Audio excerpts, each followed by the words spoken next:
Since long before Burnaby was named as such, storytelling was an important part of Indigenous communities, as a way to teach, as a way to entertain, as a way to share cultural imperatives. In fact, storytelling continues to be important for all the communities that gather now on these shared Coast Salish territories. It has been said you cannot hate someone whose story you know. We all take birth, live our lives, die, and along the way try to figure out how to be good people. Stories and storytelling have been our primary tools for doing so. Acknowledging the rich, textured, and layered history of this place, new immigrants gathered, developed a sense of their landscapes, let their narratives flow, and accessing a universal depth, they came away with a sense of community, feeling heard, celebrated, and seen. This is the good and important work of all nations learning to live together on shared territory in a good way. My name is Monette. I arrived in Canada in December 2008.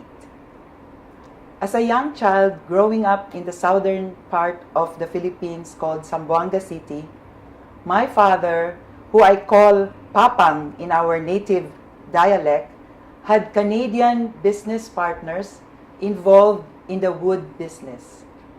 As neighbors, they would pass on to my father the magazines called then Beautiful British Columbia. As a young kid, I would go over the books that were lying around my father's room together with all the magazines that he had, and among them was the magazine called Beautiful British Columbia. I admired the pictures of mountains, lakes, trees, and little did I know that fast forward to December 2008, I would arrive together with my husband and my 3 children as immigrants of the beautiful British Columbia. As I stepped out of the airport at YVR, I noticed that the license plates of the vehicles had the name Beautiful British Columbia.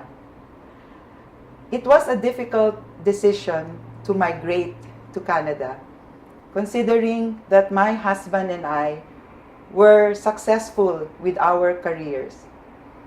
But due to political reasons, my husband and I were not happy with the situation back home and decided to apply to migrate to Canada. It took 5 years for our application to be approved. When the approval came, we had mixed emotions. We didn't know whether we will proceed to Canada or not. My father had passed away that time, and I asked for his counsel.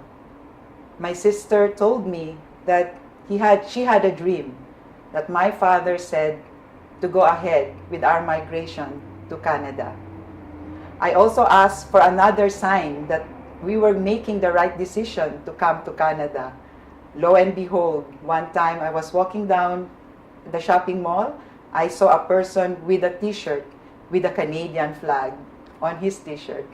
I took that as a sign that we will proceed with our migration to Canada. We chose to live in Burnaby. It is a beautiful place. We always go to the libraries, to the parks. And I remember at the Bonsor Community Center open community event, there were Bonsor firefighters there. And I saw one family name called Lamuro. I remember that they were one of the Canadian families that were our neighbors before. I asked him if he had been to any part of the Philippines because who knows, he might have been the family that my father and I knew then when I was a child. Unfortunately, he has not been to the Philippines. The other family that was our neighbor were the MacIvers. I remember the names of the parents, Bob and Kitty MacIver. They were the ones who gave my father the Beautiful British Columbia magazine. Their children were Charlie, Dog, and Robbie. Since I came to Canada 6 years ago, I have been looking for them. I want to reconnect with them. Unfortunately, I have not found them.